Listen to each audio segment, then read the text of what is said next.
Hola chicos, otra vez estamos aquí. Nos encontramos en Tenerife, en casa del señor Manuel Martín Bettencourt, el autor del famoso libro Presa Canario, ¿no? Que ya todos nosotros conocemos. Y vamos a hacer una entrevista y a ver si vamos a conseguir buenas respuestas en algunas preguntas y aclarar algo sobre nuestra raza Presa Canario, algo que nos molesta, algo que lo que nos gusta, pues dar un toque más, ¿no? Pues vamos a empezar primero a hablar un poco de historial de la raza. Sí. Bueno, el perro de presa,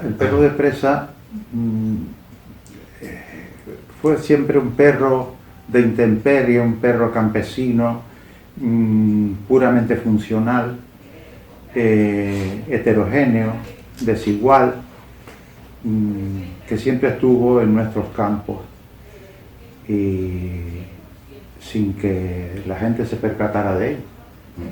Era un perro funcional que utilizaba normalmente el campesino para su trabajo, con el ganado, en guardería, etc. Y era prácticamente un desconocido. Fue en la década de los 70, cuando algunos, se puede decir criadores Que no se llamaban así en esta época. entre comillas, ¿verdad? Sí.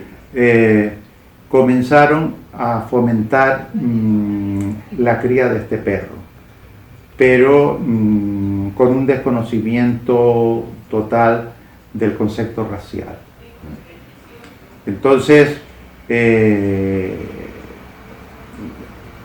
en Gran Canaria, normalmente este perro era considerado simplemente como el perro de presa.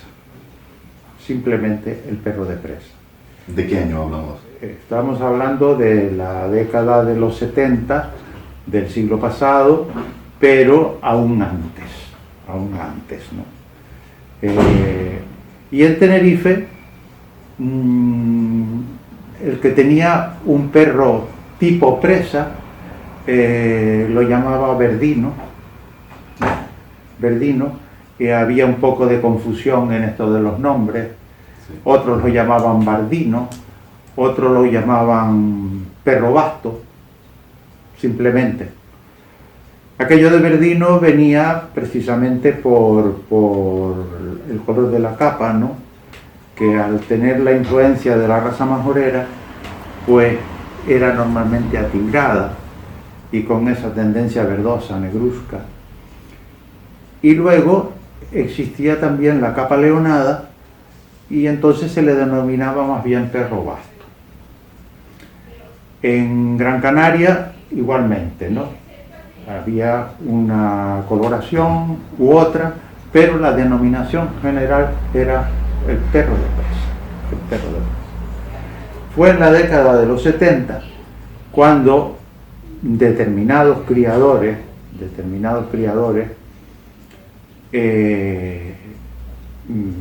decidieron definir ya a este perro con una mentalidad más científica, es decir, ya desde un punto de vista racial. Y entonces comenzaron a llamarlo presa canario. Y eso ocurrió en la década de los 70. De los 70. Y ya luego, a partir de ahí, donde el perro era sumamente desigual, habían buenos ejemplares y malos ejemplares y otros malísimos, pero todos eran perros tipo presa, ninguno se podía decir que cumplía con un patrón racial. Entonces, a partir de esa década de los 70, es cuando el concepto de raza comienza a generarse, comienza a fructificar, y entonces comienzan a aparecer ya camadas más homogéneas pero todavía en medio de esa confusión de los verdinos, los bardinos, el perro de presa, etcétera, etcétera. Entonces surge por fortuna para la raza, el club de la raza, que se fundó en el año 84. Sí, hay que decir que usted es fundador uno de los fundadores del club. Sí, nos reunimos unos cuantos criadores que ya criábamos el perro desde hacía varios años, y entonces decidimos en conjunto crear un patrón racial, y echar a caminar a este perro, buscando una raza homogénea y buscando también su vinculación con la oficialidad, con la canina de España. Entonces, ¿cuándo ocurrió eso? Eso ocurrió, justamente eso lo forjamos en el año 82. Pero para darle forma a un primer proyecto del patrón racial, pues tardamos un poco de tiempo. Y aprovechamos nuestra vinculación con la Consejería de Agricultura para que nos publicara un tríptico con ese proyecto de estándar. En ese proyecto de estándar, el tríptico llevaba un gráfico exterior que era la representación fotográfica de un perro de presa que tenía uno de los fundadores del club, de Felo, se llamaba el perro, que era un perro que procedía de Sardina del Sur, de Gran Canaria. Y estaba ese perro en la laguna. Entonces arrancamos desde ahí, y partiendo de ahí solicitamos a la Canina de España que nos oficializara como representantes de la raza en el país. Y la Canina de España, sin vincularse a nada, nos lo concedió. Y a partir de ese año 84 fuimos reconocidos como representantes oficiales de la raza originaria de las Islas Canarias. Sí. Y ahí ya comenzó el club a funcionar a escala regional, en principio a escala regional, por supuesto, ¿no? Y ahí comenzó la singladura de la raza propiamente dicho. La singladura de la raza es muy larga, es decir, ya podemos empezar a hacer citas de las primeras muestras que hacíamos en los pueblos hasta la primera concentración regional que tuvo lugar en el año 86 en el Guadalquivir, donde reunimos, qué sé yo, 140 o 150 perros tipo presa. Ya en el año 86 vino una representación de la Canina de España, Sí. Vino un juez oficial de la Canina de España, don Evaristo Sanjay, y junto con el presidente de la Canina de España, don Carlos Salas, etcétera, etcétera. Bueno, eso tuvo repercusión en prensa, tuvo repercusión en el ayuntamiento, nos protegió del ayuntamiento de Santa Cruz, luego pues las revistas oficializadas pues también, y aquello estuvo muy bien. Y entonces al año siguiente hicimos exactamente lo mismo en Gran Canaria.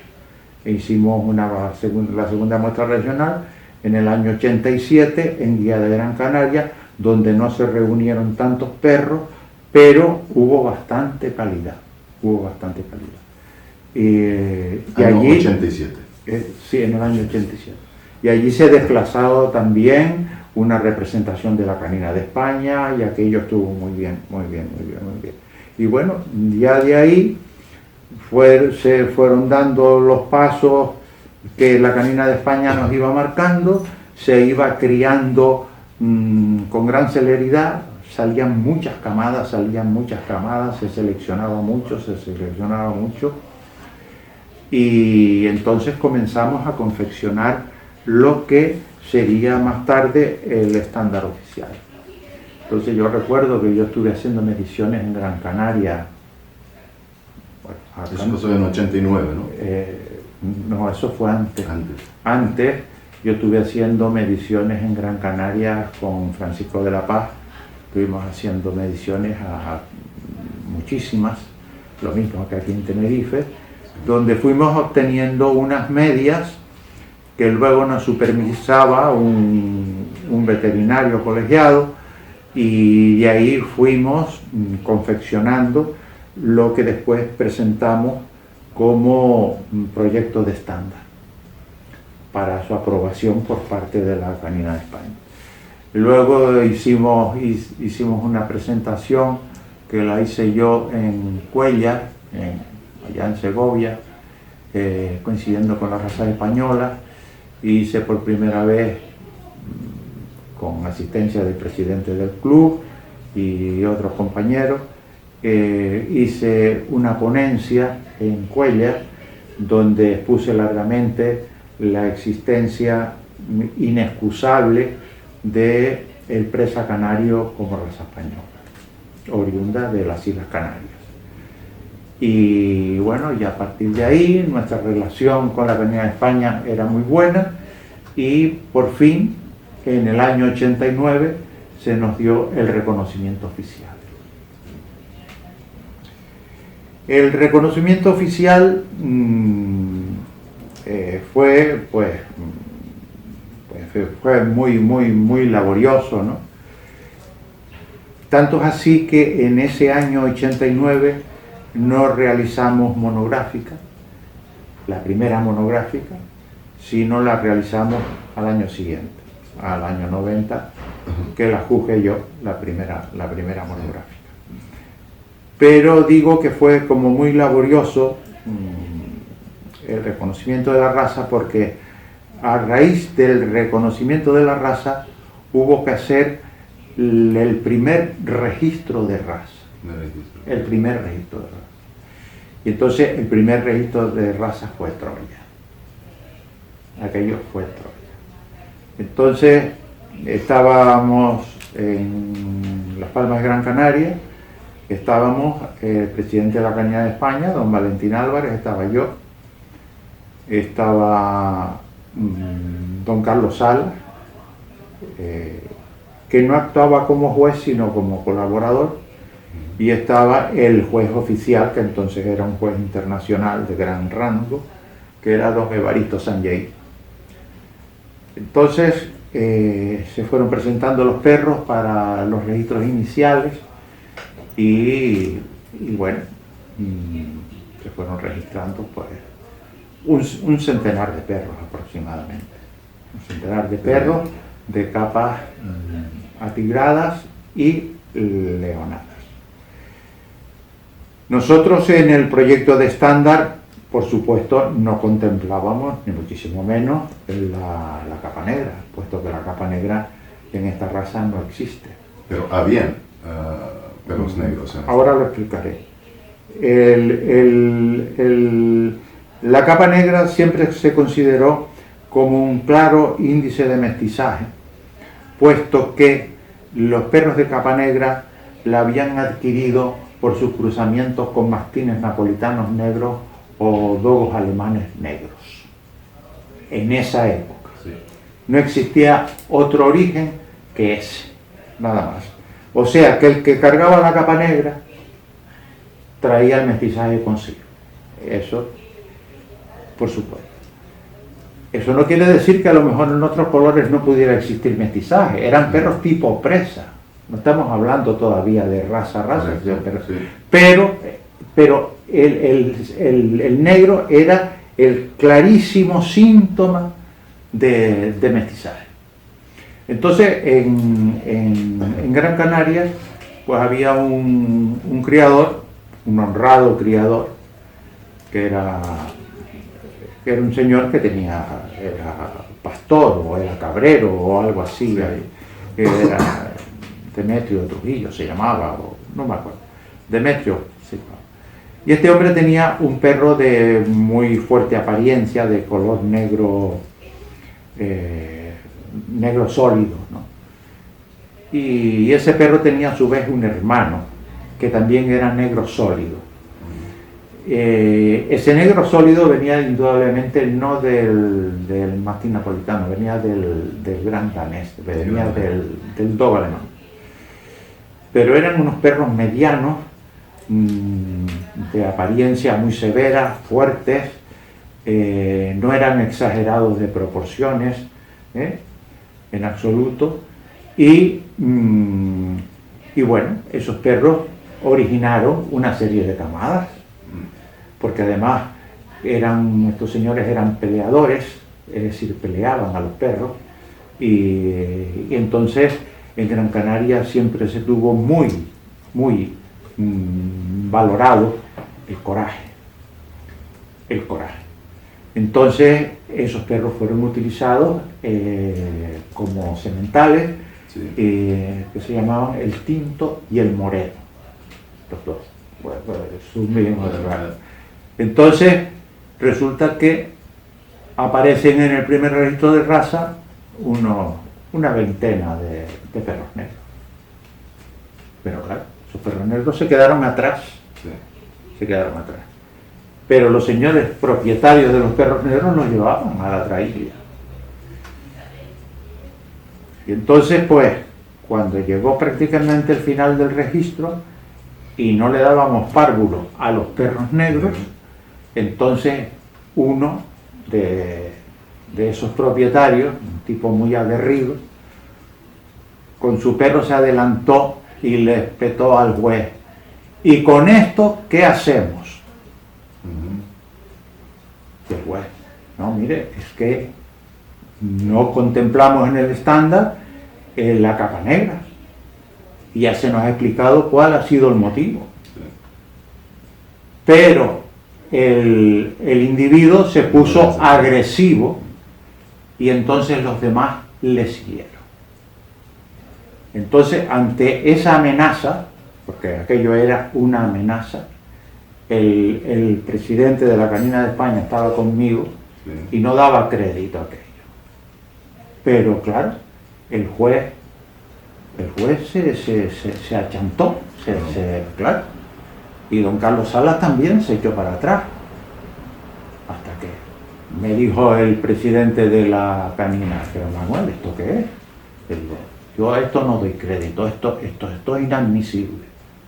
Dice: sí, pero no tenemos salida, no tenemos salida. Y entonces le dijo a don Evaristo Sanjay que pasara a los perros. Sí. Que pasara a los perros negros. Y así entró la capa negra en el estándar. Es decir, que se registraron 21 perros negros en el primer registro inicial, y de esa forma entró la capa negra. Entonces no hubo más remedio que añadir en el color el negro. Entonces el negro permaneció una serie de años en el estándar, pero el negro prácticamente desapareció. El negro desapareció. ¿Usted se acuerda en esta época cuántos ejemplares negros había? Pues yo calculo que eran como 21. 21. Calculo yo que eran 21, porque el registro inicial fueron entre 120 y 130 perros. Y yo calculo que perros negros fueron eso, pues alrededor de 20, 21, una cosa así. Pero esos perros fueron desapareciendo. Desapareció el tinto, desapareció el moreno, y ya nunca más apareció el... Pero puede ser que estos ejemplares no se utilizaron como reproductores. Pues posiblemente sí, algunos sí, pero como la mentalidad racial no existía, no se trataba de preservar el color ni de preservar nada, sino sencillamente el coraje. Entonces esos perros fueron desapareciendo, Claro. y como no tuvieron continuidad, pues eso prácticamente desapareció. Y luego, en la primera modificación que se hizo del estándar, el negro ya desapareció definitivamente en el estándar. Pero ¿qué ocurrió? Se dio la circunstancia de que la Canina de España, obrando como tenía que obrar, inscribió en el Ministerio de Agricultura el estándar inicial, y en ese estándar inicial estaba el color negro. Sí. Y luego nunca, cuando se hizo la modificación, no se preocupó de eliminar el color negro o hacer las modificaciones en el Ministerio de Agricultura, que era donde tenía que haberlo hecho. ¿Y usted cree que eso era un grave error, no? Un gravísimo error administrativo. Correcto. Por parte de la Canina de España. Correcto. Eso fue un error imperdonable. Yo le puedo contar muchas historias acerca de este asunto, pero no le voy a contar sino una nada más. Yo conocí en Gran Canaria, yo diría que el mejor criador que existía de perro de presa en Gran Canaria, que era Juan Santana Ala. Yo le hice una entrevista que está reflejada en ese librito. Bien, entonces yo tuve una gran ascendencia sobre Juan Santana porque era íntimo de un amigo mío. Y este amigo mío me llevó a Juan. Juan se dedicaba al tema de los pozos de agua y cosas así, tenía fincas de platanera en la zona de Guía y de Aruca y de esa zona de por ahí. Y entonces este amigo mío me llevó a visitar a Juan Santana. Juan Santana fue el criador de un perro que surgió por casualidad en aquellos años en que el perro prácticamente no se conocía y que en una exposición de muestras de aquellas épocas se expuso al público y que era un perro extraordinario. Yo lo vi, le vi hacer cosas extraordinarias, que era el guanche, sí. Y lo tenía un señor de Aruca, un carnicero de Aruca. Bien. Entonces, y ese perro lo crió Juan Santana, el guanche, era un perro leonado, colorado. Pero yo me voy a casa de Juan Santana, a su finca, y tal. Entonces allí me encuentro que tenía diversidad de perros, tenía varios perros majoreros, tenía un bulldog inglés, tenía una hembra de mastis inglés y otros perros. Y tenía un perro tipo presa. Y este perro tipo presa era atigrado, pero con una altura de 71 centímetros en aquella época. Sí, que era, yeah. Y yo digo, ¿y este perro? El faicán. ¿Y este perro? Tal, no sé qué. Bueno, perro descomunal, una cosa fuera de lo común, pero ahí estaba. Pero lo que me llamó la atención es que Juan Santana tenía amarrado a los árboles de allí de la finca, 6 o 7 gran danés, o sea, dogos alemanes negros, que después de esos perros cruzados con perras majoreras atigradas, salían estos descomunales. Después yo, precisamente en Galda, fui a visitar determinados perros de amigos de este amigo, que eran hermanos de este faicán, y se repetía la misma historia. Sí. Perros de 70 centímetros, 70 y pico, atigrados, pero con la amenaza de la capa negra encima. Eso se lo cito como un caso de los tantos que demuestran que efectivamente la procedencia es esa. Pero había más. Sí, más sí. casos. Sí, claro, hay más casos, si quiere le puedo citar otro, pero bueno, una cosa evidentísima. Con eso ya es suficiente, ¿no? Sí. Usted antes dijo que habían algunos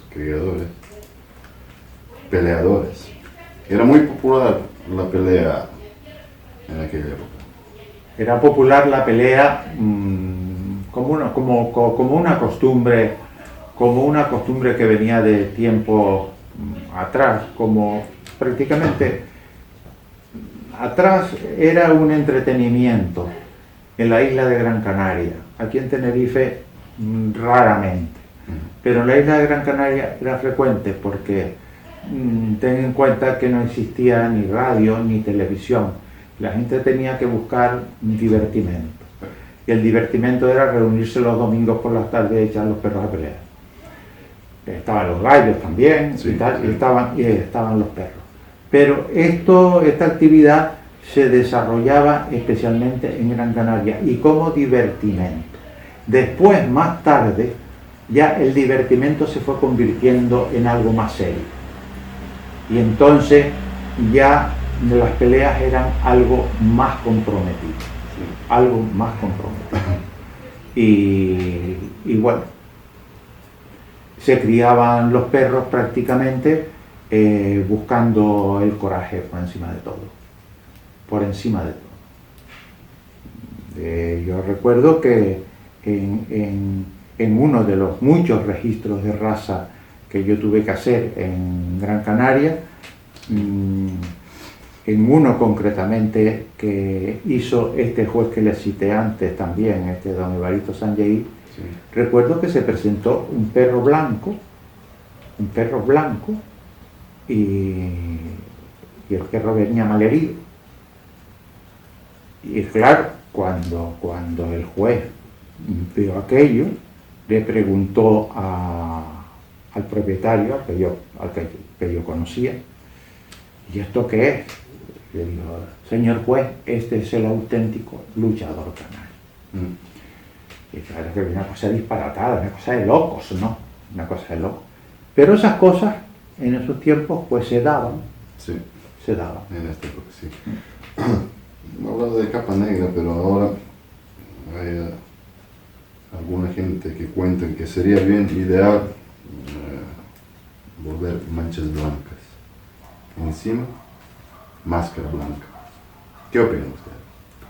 Yo estoy completamente en contra de eso. Eso es una cosa disparatada y eso demuestra tener un desconocimiento total de los orígenes de esta raza. Es una cosa disparatada. Las manchas blancas contempla el estándar que tienen que estar perfectamente ubicadas, como dice el estándar, y lo más reducidas posible. Y la máscara siempre será negra. Todo tipo de despigmentación lleva al blanco. El albinismo lleva al blanco. Pero eso determina también un mestizaje evidente.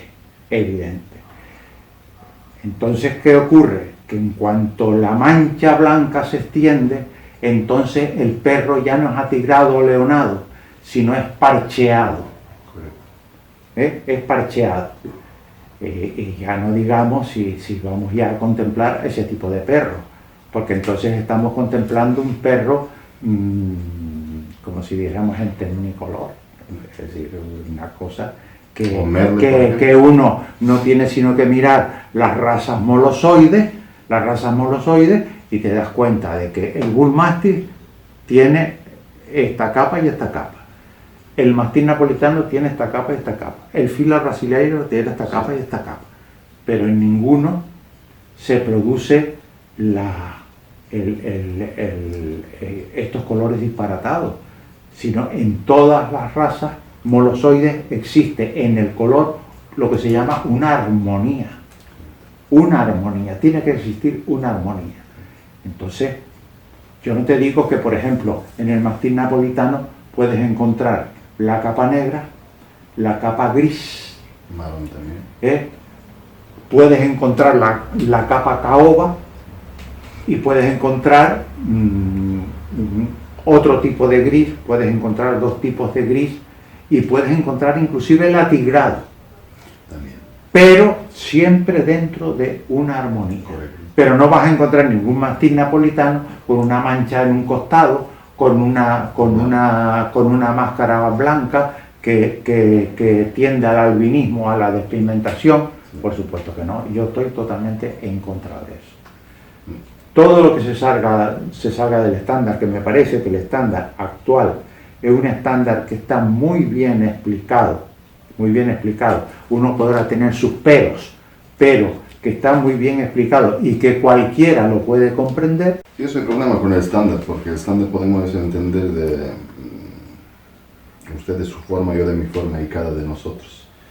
Y sería bien hablar de vez en cuando sobre el estándar, ampliarlo un poco, detallarlo un poco.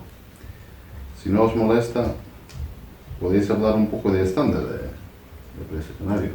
Bueno, sí, ya te digo, el estándar se ha ido modificando en los años. Inclusive, bueno, se hizo una última modificación hace como 4 años o 5, 2010. pero yo considero que los parámetros que contempla el estándar están bien explicados, Y yo no creo que haya que explicar que el dorso nasal debe ser recto. Pues si no es recto, es incorrecto. Sí. Si el dorso nasal es encarpado, es incorrecto. Pues ya está claro, está clarísimo. Es decir, y si decimos que la grupa debe tener aproximadamente 1 centímetro sobre la altura de la cruz, pues evidentemente, si se produce el caso contrario, o sea que la grupa está 1 centímetro por debajo de la cruz, eso es incorrecto. Esa es la forma de juzgar, para eso lo dice clarísimamente el estándar. No sé si algún parámetro podría explicarse un poquito más. Hombre, nos podemos extender un poco más en el estándar. Por ejemplo, ¿qué te digo yo? En el aspecto general del animal. El macho tiene que ser totalmente masculino. No puede tener aire femenino. Sí. La hembra tiene que ser totalmente femenina. No puede tener un aspecto masculino. Correcto. Es decir, tú dices, ves una perra fuerte y dices, parece un macho. Incorrecto. La cabeza la confundes con un macho y otras veces ves machos con una cabeza ligera que corresponden a una hembra. Sí. Es decir, que la imagen debe corresponder exactamente a su sexo y eso se debe explicar bien en el estándar, porque puedes calificar bien una hembra por su fortaleza y resulta que está metiendo la pata, porque no tiene la feminidad suficiente para ser considerada una hembra. Entonces yo creo que sí, que hay algunos parámetros en el estándar que a lo mejor se podrían ampliar un poco, ¿no? Pero considero que el estándar está bastante bien explicado, es un estándar muy clarito. El estándar está muy claro, sí, pero ya podemos ver en el link muy a menudo que los criadores y propietarios también van y buscan extremo, el pecho más ancho, el pecho más profundo, el cuerpo más largo, más y más y más. Sí, pero eso son tendencias. Mira, yo pienso que el criador es criador no cuando cría una camada, sino al cabo de criar muchas camadas y de comparar, de seleccionar, de quedarse con lo más apropiado, etcétera, etcétera. E inclusive crear un estilo. Son los perros de fulano, son los perros de tal. Hay un estilo, pero siempre dentro del estándar. El hecho de que a ti te gusten los perros altos no quiere decir que tus perros tengan que estar por encima del máximo del estándar. Tú buscarás el límite del estándar, pero lo que no puedes hacer es pasarte del límite del estándar. El ancho, es decir, tiene que estar en proporción, porque de poco me vale a mí tener un frente espléndidamente desarrollado si después el fondo es estrecho y estacado. Es estrecho y estacado. Prefiero tener menos frente, pero que se corresponda más con el fondo, Correcto. para que exista una armonía. Eso es lo principal. Y si existe poca angulación en el tren delantero, pues también prefiero poca angulación en el tren trasero. Porque si tengo poca angulación en el tren delantero y mucha angulación en el tren trasero, No tenemos armonía. ¿no? el movimiento va a ser disparatado. Bueno, ¿qué os parece la situación actual donde se encuentra Presa Canaria ahora? Bueno, yo pienso que llevamos unos años donde la raza ha ido mejorando, pero considerablemente, ¿no? Hasta hace unos pocos años todavía existían diferencias en la morfología, existían diferencias y habían dudas, pero yo pienso que en los últimos años las proporciones se han ido mejorando considerablemente y yo creo que la expresión que lleva a la tipicidad, especialmente eso, ha mejorado un montón. Es decir, ya de un golpe de vista mira un presa canario, sin ninguna duda. Un presa canario, aquel un presa canario, sin ninguna duda. Luego hay tendencias como las que me acabas de mencionar. Por ejemplo, el criador que le gusta los perros caricortos. Incorrecto. Primero,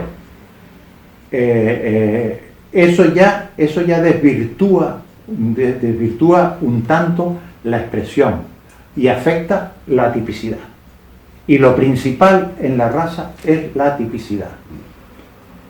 Un perro caricorto, que podrá haber muchos criadores que lo prefieran y vayan más al 70-30 que al 60-40, es un error.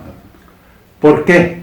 Porque el perro caricorto resalta a los maceteros y los maceteros tienen que ser muy fuertes pero muy bien empastados.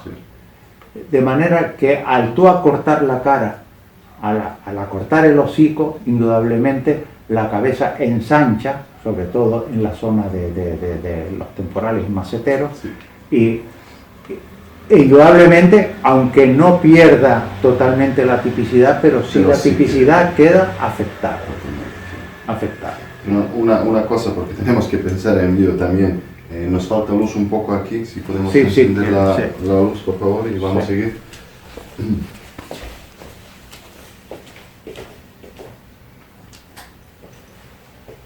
Sí, perfecto, gracias.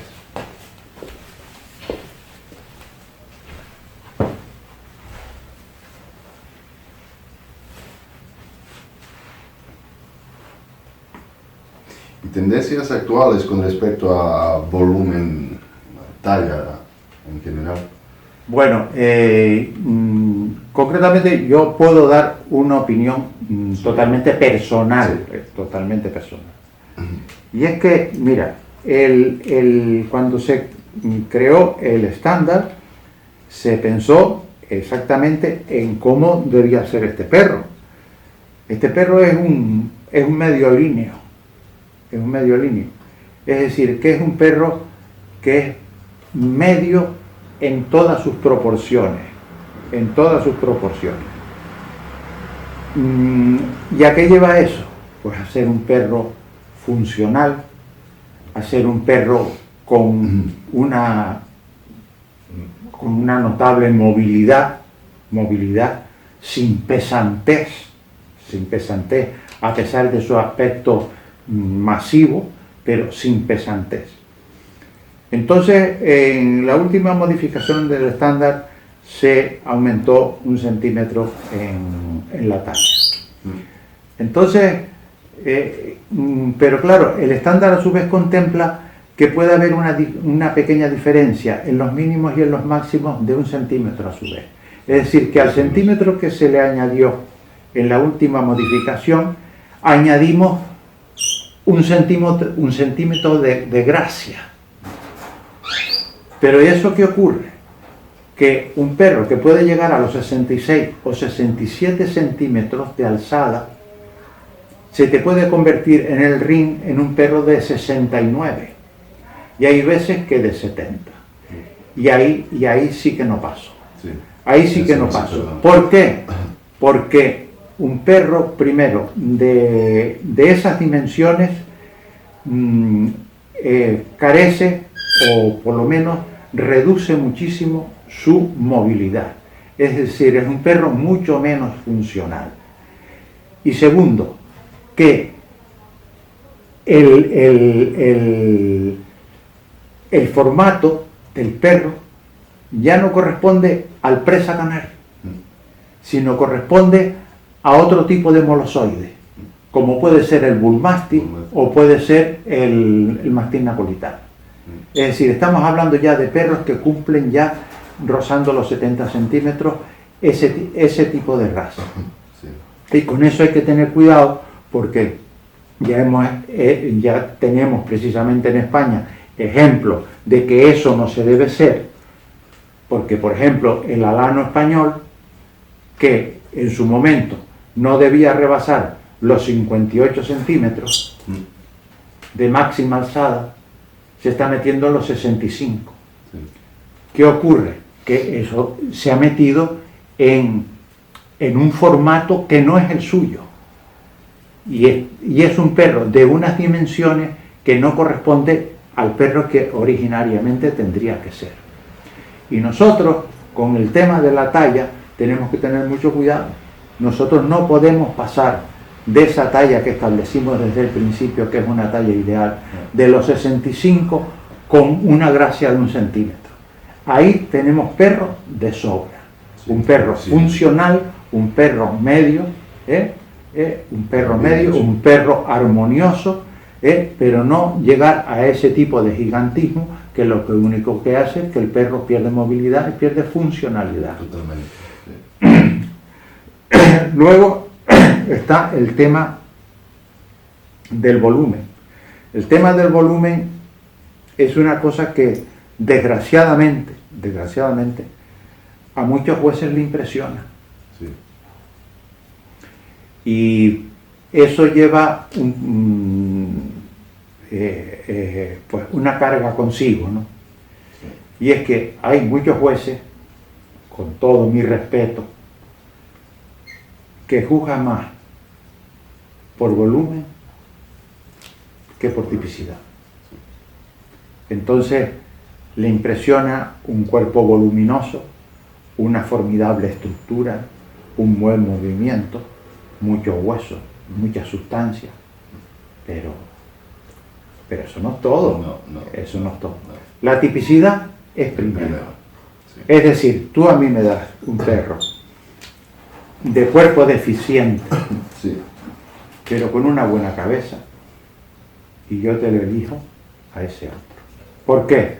Porque me estás dando un perro que pertenece a la raza, que como ejemplar canino es una birria, sí, pero tiene raza.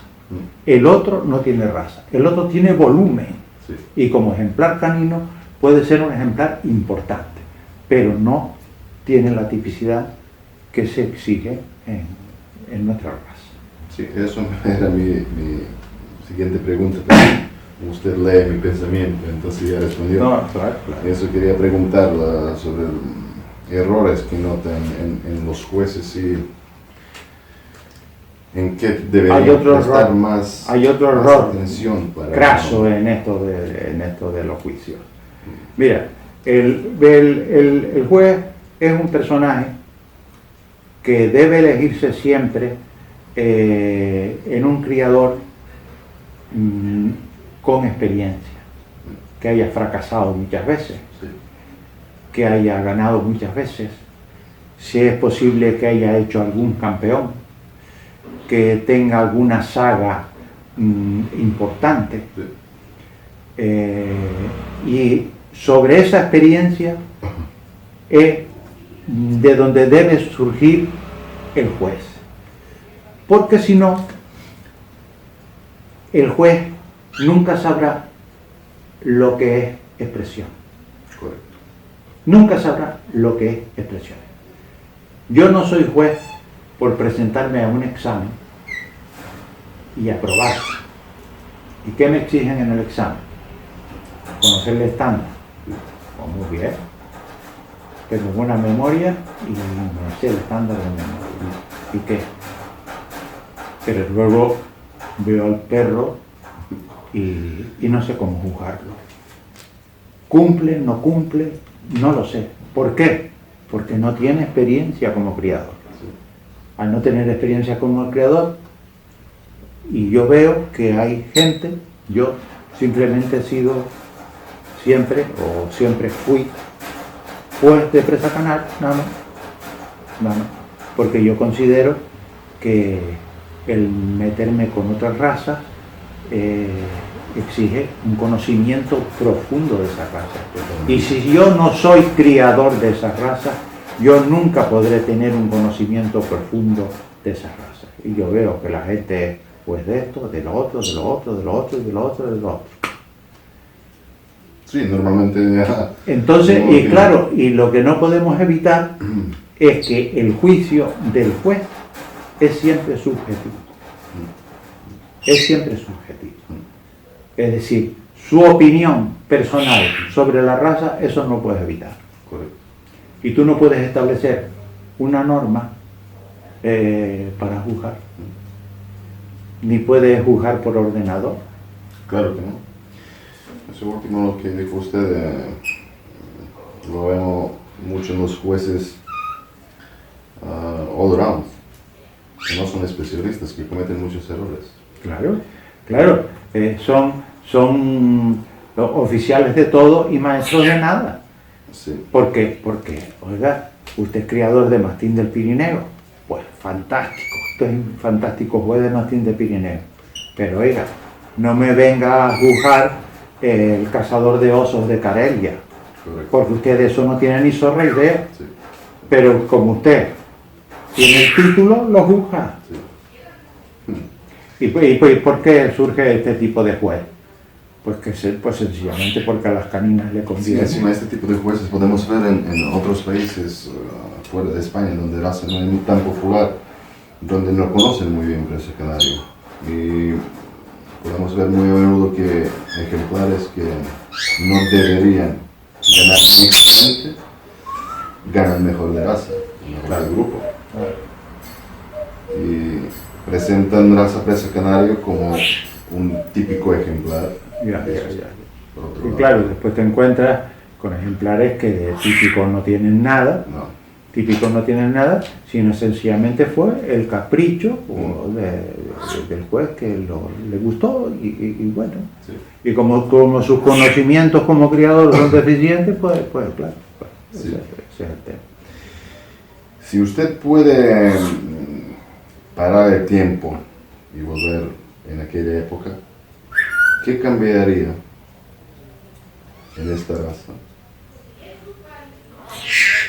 Y si se debería cambiar algo. Yo cambiarla en cuanto a imagen Para evitar problemas que tenemos ahora. yo considero que la imagen del presa canario es una imagen impresionante, ¿no? De hecho, por eso tiene tantos simpatizantes, ¿no? Porque casi siempre el perro se tiene por vanidad, se tiene por vanidad. Entonces, es una imagen que entra por los ojos. Y por eso tiene tantos simpatizantes y el número de inscripciones, se mantiene constante, Sí. año tras año. Año tras año. Sí. Pero por eso, es decir, su imagen es sumamente convincente. Yo lo que sí siempre he dicho es que hay que mejorar. Hay que mejorar, pero en el aspecto psíquico del animal. Es decir, hay que fomentar el coraje, El coraje, buscar y seleccionar animales con temperamento y desechar a todos los ejemplares pasivos. El ejemplar pasivo, eso me interesa. Y podemos ver mucho en el ring, Entonces, claro, de poco me vale tener un animal con una estampa extraordinaria, con una imagen extraordinaria, cuando es un perro que se inhibe, que se inhibe completamente, ¿no? Es lo que ocurrió siempre con el dog alemán. Un perro de 90 kilos, pero que luego es un gatito. Es como un gatito, exactamente. ¿Por qué? Porque el perro se inhibe, porque si el dog alemán no se inhibiera, sino que mostrara toda su agresividad, no se podría convivir con él. Porque claro, es un monstruo. El tamaño, la masa. Claro, exactamente. Entonces, claro, estos perros que se inhiben, estos perros pasivos, yo ese tipo de perro lo descartaría.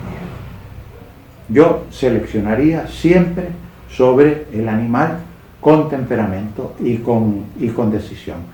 Ese animal con temperamento y decisión no necesita un adiestramiento especial, porque los adiestramientos hasta cierto punto son un poco robóticos, y este animal tiene un sentido de guardería, y lo digo por experiencia, porque yo he tenido perros que luego he regalado y que luego han funcionado muy bien, sin haberles dado ninguna clase, sino sencillamente por contacto con el dueño y el trabajo diario, y por eso digo que en seleccionar el temperamento, buscando siempre un coraje, pero un coraje dentro siempre de un control, ¿no? Nunca animales que sean muy mordientes, sino en un umbral un animal estable, medio, ¿no? Sí. en un umbral medio, pero con presencia. Ese animal sin timidez y con ese temperamento, es inigualable, ¿no? Esta raza es inigualable en eso. No solo en raza canario, en muchas razas los criadores no prestan atención No, van a la imagen. en carácter. Van a la imagen porque ya te digo que la mayor parte de la gente pues tiene el perro por vanidad. Y si el perro es precioso, pues entonces mejor todavía, ¿no? Sí. Pero luego ves un perrito medio que no es gran cosa, pero seguro de sí mismo, y que tú sabes que con él no puedes propasarte, y eso es una maravilla. Eso es una maravilla porque Es un precio que eso es. Sí. ¿Cuál sería vuestro mensaje para jueces? Primero, luego para criadores y propietarios de presa canaria. También un mensaje para extranjeros, los criadores fuera de España que se animan por esta raza y quieren conseguir resultados. Entonces tenemos que mandar un mensaje a esta gente que saben poco sobre Yo pienso que tanto para criadores como para jueces, como para gente que desconozca la raza, yo lo que recomendaría siempre es buscar un ejemplar que sea medio en sus proporciones, armonioso, que no sea prácticamente exagerado en nada. Sí. Es decir, buscar siempre la proporción, la buena proporción, la proporción media, sin exageraciones. Ahí está la tendencia que deben seguir en sus juicios los jueces especialmente, ¿no? Buscar siempre el mediolíneo, el perro medio, bien proporcionado, armonioso. El que compra un perro, pues ir buscando también ese tipo de perro.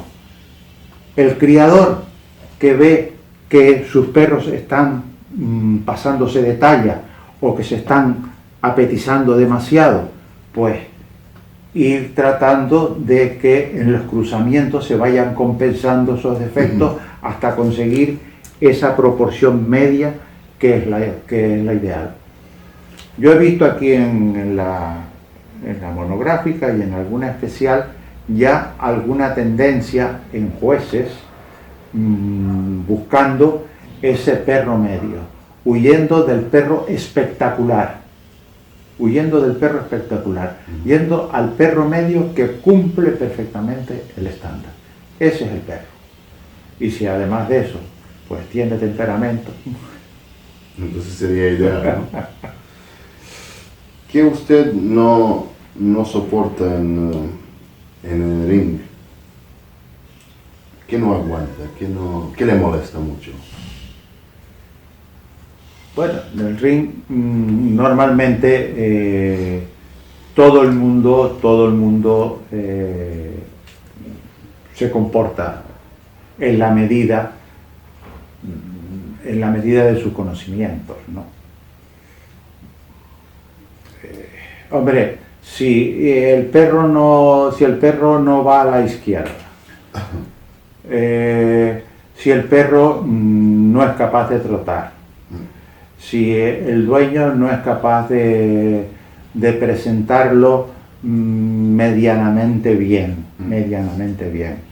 si el propietario no es capaz ni siquiera de lejos de mostrarte la dentición, todas esas cosas son sumamente molestas y esas cosas pues perjudican los juicios y deslucen los juicios, y desgraciadamente eso se da mucho. Yo soy muy partidario de exigirle al que presenta un perro que me enseñe la boca.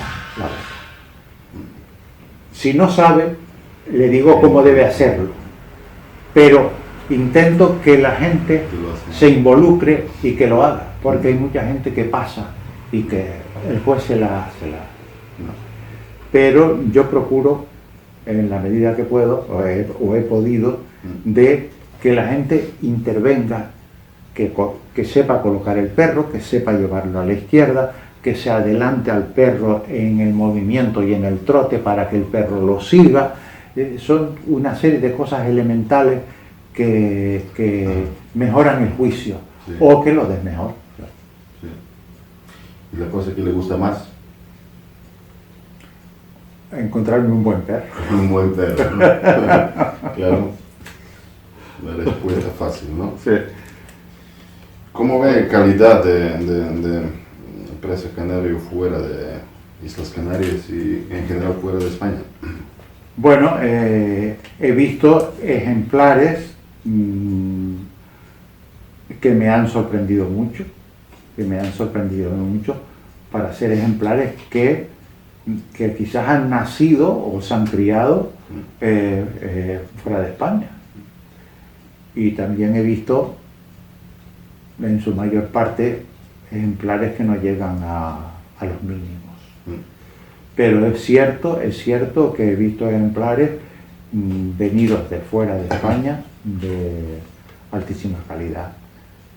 Ejemplares que muchos de ellos después se quedan en España, sí, por cuestiones, sí, de intereses, ¿no? Sí. Pero que me quedo asombrado, y no, vino de tal país, o vino de... pero ¿cómo es posible? Y nosotros pensábamos que éramos los mejores criando, pues resulta que por ahí se cría bien también. Luego también ves cosas que no llegan a los mínimos, pero efectivamente yo la verdad que me he llevado sorpresas, perros que he visto venir de Europa y algunos de América también, de muy buena calidad, Pero eso es una noticia buena, significa que la raza avanza y... Que la raza avanza, ¿no? Yo me imagino que la raza, bueno, la raza hace muchos años que tiene rango internacional y este perro se cría fuera de nuestras fronteras muchísimo, muchísimo, ¿no? Sí, nosotros al principio pensábamos que teníamos la exclusiva aquí en Canarias y resulta que eso se ha rebasado totalmente. Es decir, fuera de las islas se cría igualmente bien o mejor, indudablemente. Sí. Que en las islas y en determinados sectores de las islas se cría mejor, en otros menos, pero fuera de las islas se cría también como en las islas o mejor que en las islas, por supuesto que sí.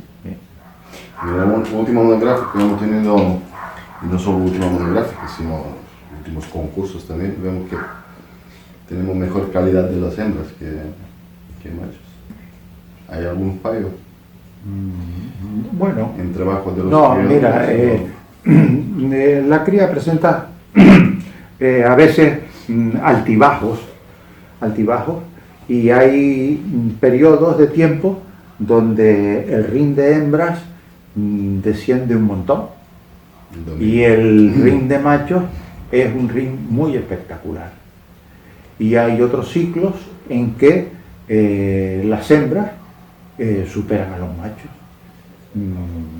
con lo que yo estoy mucho más de acuerdo, por supuesto, ¿no? Porque si bien la cría va al 50%, pero ellas son las que mandan. Ellas son las que mandan. Y una buena morfología y un buen temperamento en una perra puede dar una saga, es decir, puede dar una línea. Yo conozco a un criador de La Palma que ha criado muchísimo, pero lo mejor que ha criado ha sido la primera hembra que tuvo. La primera, una perra preciosa. Y después han venido muchos, pero esa hembra le dio una saga en la cría, muchísimo.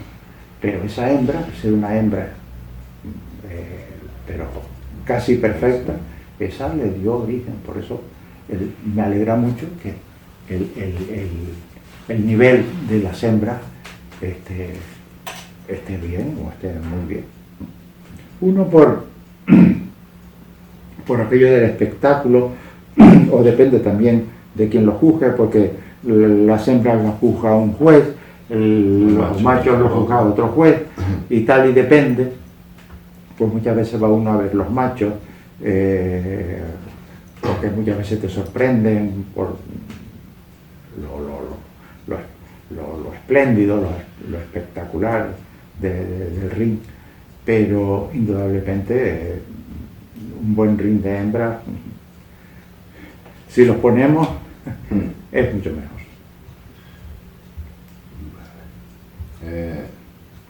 ¿Usted ve algún peligro que puede ocurrir pronto con la cerveza canaria? Amenazas que están ahí alrededor, que yo nunca pensé que pudieran... Que va a llegar a este punto, ¿no? Que se pudiera llegar a ese punto. Es una cosa verdaderamente decepcionante, ¿no? Y todo es por la política, por no pensar en la raza, por pensar por egoísmo humano, en protagonismo, en tener un protagonismo absurdo, no sé, el tener unos títulos, el tener, pues no sé, unas preferencias, tener una demanda, y esas son las cosas que verdaderamente amenazan a la raza. Ahora estamos en la circunstancia esta de que se ha puesto de nuevo en vigor el primer estándar oficial del año 89 que contempla la capa negra, porque es el único estándar. ¿Es un error? Yo creo que sí, es un error. Yo lo considero un error. A lo mejor resulta que las circunstancias lo han aconsejado, pero yo considero que es un error, sí. Porque eso primero Primero, estamos utilizando un estándar donde se establecen una serie de parámetros que no están tan bien explicados como nuestro estándar actual, y por otro lado que dan entrada a la capa negra que es totalmente contraria a la raza. Ahora vemos muchos ejemplares negros fuera de España, como Estados Unidos y algunos países de este. ¿Eso puede provocar algún problema? Sí, eso provoca problemas porque eso establece, bueno, eso mueve la ambición de la gente, ¿no? Entonces, pues claro, ¿qué ocurre? Pues yo quiero tener perros negros porque en tal sitio, en Wisconsin, los pagan estupendamente, Sí. por ejemplo, y cosas así. Entonces, esas cosas son enormemente perjudiciales. El fila brasileiro, pues yo lo cité al principio, mantuvo una guerra tremenda para evitar la entrada de la capa negra en el fila, cosa que nunca existió. El único argumento es que en 1911 el barón von no sé qué se fotografía con un fila de capa negra. Era sinceramente un perro de capa negra. Y dicen que era un fila de capa negra. Eso fue suficiente para decir, no, existieron filas de capa negra, por lo tanto, aquí están. Sí. Y claro, las filas de capa negra salían de los mastines napolitanos, de los lobos alemanes, de los... Y me parece que al final la capa negra ganó. Y me da la impresión, yo no he visto ahora en el estándar actual del fila brasileiro si se contempla la capa negra, pero me da la impresión de que sí. Sí, también. Y eso lo que ha hecho es perjudicar a la raza enormemente. Le ha restado tipicidad, le ha restado pues uniformidad, le ha restado montones de cosas. Si una vez aceptamos capa negra, ¿qué nos va a pasar? Pues que la raza va a involucionar. La raza tiene que evolucionar. Y si no evoluciona, involuciona.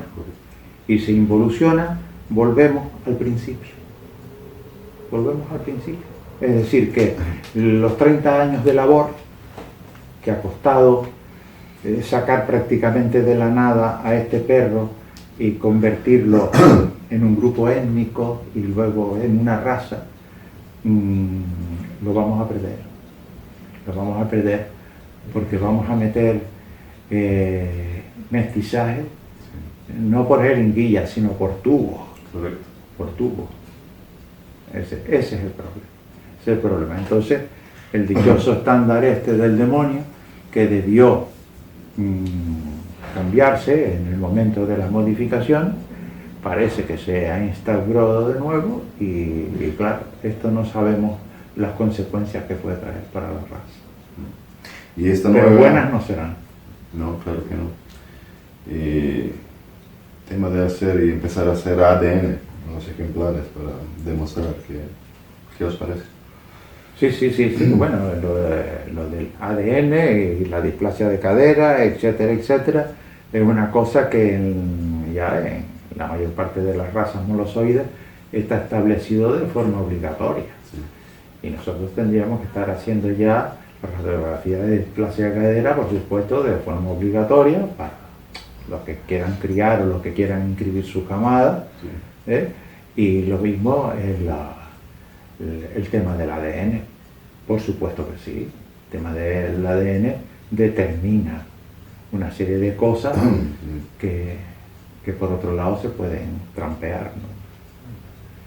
Pero sí, eso debiera ser exigible. Y yo no dudo que se haga en un futuro, pero las trampas siempre están de por medio. Sí. Y basta que se hagan un par de cruces indebidos para que empiece a proliferar una línea de mestizaje que se lo carga todo. Entonces confiemos o seamos optimistas. ¿Cuál es su visión como optimista en, no sé, próximos 5 o 10 años? ¿Cómo ve Presa Canario? Ahora momentáneamente el Presa Canario está en una situación espléndida. Ahora, si se le da entrada indudablemente al tema este de la capa negra, el Presa Canario va a retroceder en estos años venideros, va a retroceder, y si queda instaurada definitivamente la capa negra, el Presa Canario será distinto. Totalmente. Será distinto. Yo no sé si esta gente que intenta meter capa negra sabe lo que hace. No lo sabe, no lo sabe. El problema del mestizaje lo trae la ignorancia. Sí. Hay gente que se pasa la vida criando, pero no aprende nada. Nada. No aprende nada, nada de nada. Y yo conozco muchos casos de eso. Sí. Y todas estas cosas se hacen por ignorancia, Porque claro, evidentemente, desde el momento que tú metas una raza distinta, tú estás metiendo ahí una bomba de relojería. Y la genética va a ser de la suya, y luego la genética va a permanecer. Y quitarte eso de encima. Bueno, nosotros al principio, yo concretamente, cuando empecé a criar, tuve que, arriesgando mucho y con muchas consultas, tuve que establecer una endogamia brutal. La endogamia en mis perros era brutal, y eso trae consigo una serie de secuelas, Sí. que luego tienes que ir desterrando. Pero ya la morfología estaba planteada. Ahora hay que ir desechando los defectos que ha traído esa endogamia. Claro. Y en todas las razas es lo mismo. En todas las razas es igual. Sí. Es decir, yo me imagino Sí. que en Rottweiler, yo me imagino que en sus principios, pues sería una cosa similar. Sí. Lo que pasa que es una cosa que ocurrió hace 100 y pico de años. Sí. Pero, y lo nuestro es una cosa reciente, de hace 40 años. Es que todavía. Claro, claro. ¿Usted está orgulloso con su trabajo, lo que hizo antes y en aquella época, y con sus amigos, con vuestra generación, decir así? Sí, sí. No, ¿Usted bueno, cree que nos dejó un buen material para que nosotros jóvenes, vuestros hijos y nietos, podemos seguir? Sí, la verdad que la aventura valió la pena, porque nosotros éramos unos ilusos, sí, pero teníamos tal ilusión que íbamos adelante, y fracasabas, y seguías adelante, Pero había un fracaso. Claro, porque claro, éramos jóvenes, unos jóvenes, otros no tan jóvenes y tal, pero había mucha ilusión por este tema. Y entonces, pues claro, esa lucha a los años fue teniendo resultados.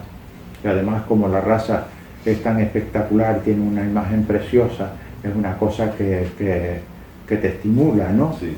Que te estimula, ¿no? Y que siempre estás pensando en la camada siguiente. Entonces, pues yo creo que sí, que la aventura fue preciosa. Muchos se han quedado en el camino. Sí, sí, bastante. Muchos se han quedado en el camino. Pero bueno. Bueno, ¿qué podemos decir para final? Pues criar y seleccionar. Criar con temperamento y seleccionar. Eso es lo que hay que hacer. Prestar atención a carácter. Cuidado con el mestizaje. No existe ningún tipo de necesidad. Hoy no hay que retemplar nada, no hay que complementar con nada, no hace falta nada, sino sencillamente la endogamia se rompió hace muchos años, y entonces tú puedes elegir líneas muy diferentes en la cría, y puedes avanzar sin necesidad de hacer cosas extrañas, que lo único que van a hacer es... Lo que pasa es que, claro, hay determinados núcleos de presión, como hay un núcleo concretamente en Gran Canaria, que es un núcleo de presión, que te produce perros blancos, perros negros, perros manchados, perros parcheados y perros sin máscara. Sí. Entonces, cualquier tipo, cualquier variedad de ese tipo de cría es una bomba de relojería. Es una bomba de relojería porque evidentemente eso se ve clarísimamente lo que hay detrás.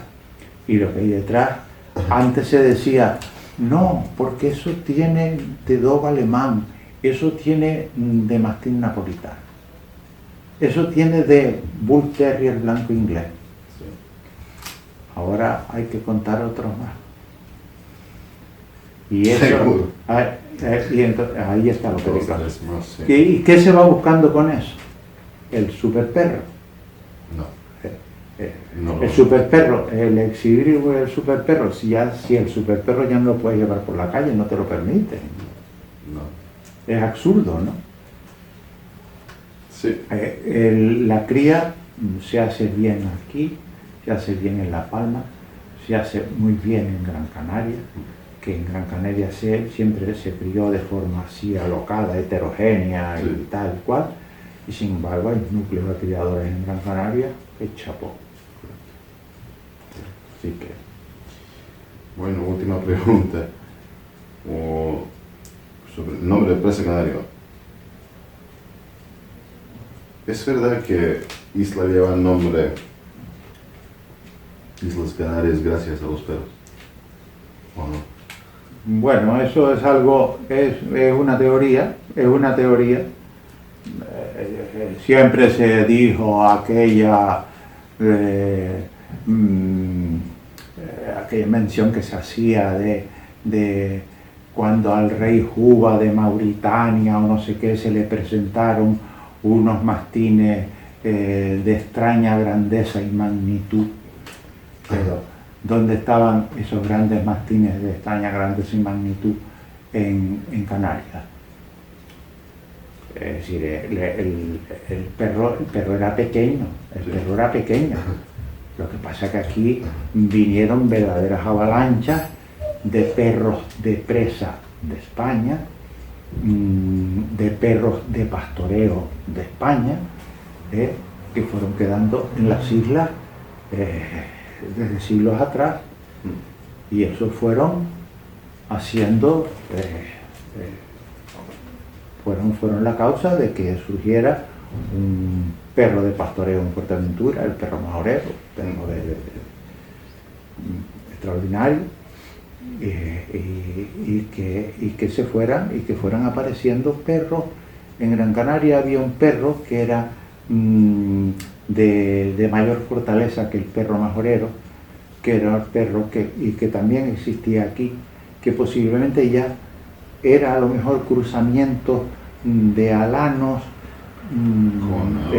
con majoreros, que se llamaba perro de la tierra, es decir, que en realidad la gente era un perro tipo presa, y esa fue la base que poco a poco fue creciendo, y comenzaron a verse ya. Yo me acuerdo de muy pequeño, donde yo vivía en La Laguna. Yo viví en La Laguna una serie de años, que bueno, encima cerca de mi casa vivía un señor que adiestraba este tipo de perros, y casi siempre eran leonados.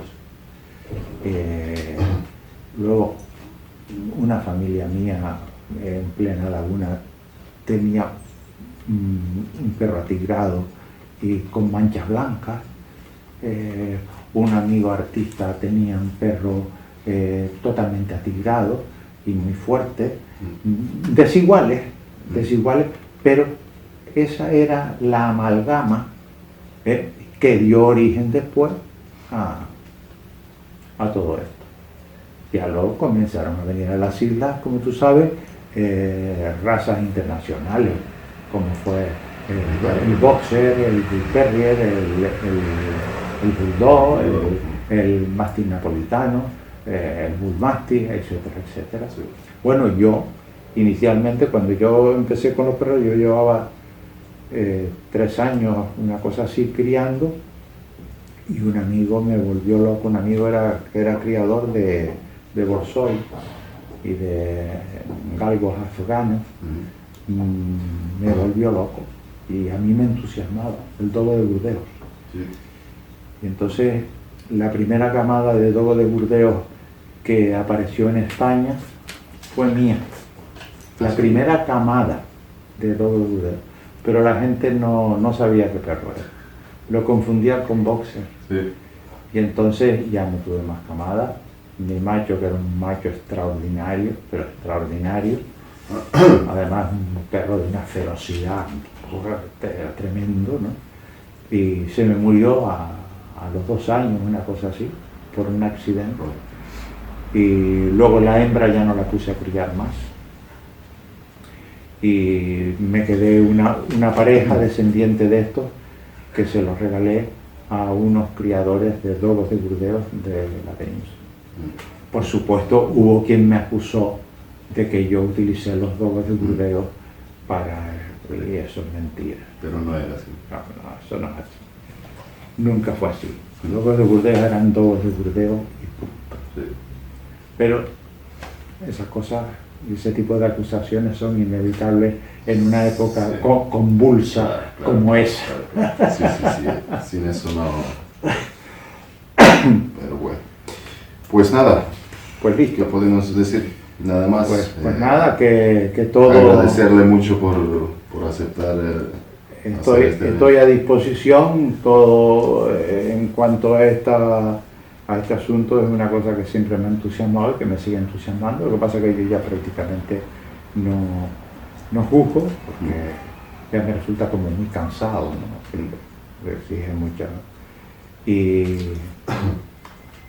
Pero todo lo que sea tocante a esto es una cosa y que estoy al día completamente de los acontecimientos Sí. actuales, ¿no? Yo conecto mucho con José Manuel, hablamos largo y tendido. José Manuel es un hombre que habla mucho también, Sí. y bueno, hablamos largo y tendido. Vale, pues tenemos que. Al final vamos. Sí. Hombre, todo lo que se haga en favor de la raza, pues viene Hay que apoyar. Viene muy bien.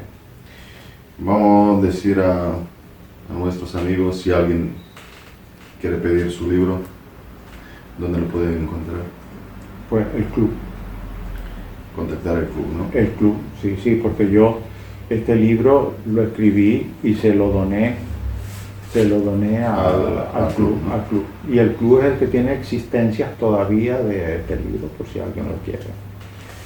Vale, pues ya hemos dicho todo, ¿no? Muy bien, Señor Manuel, muchas gracias. encantado.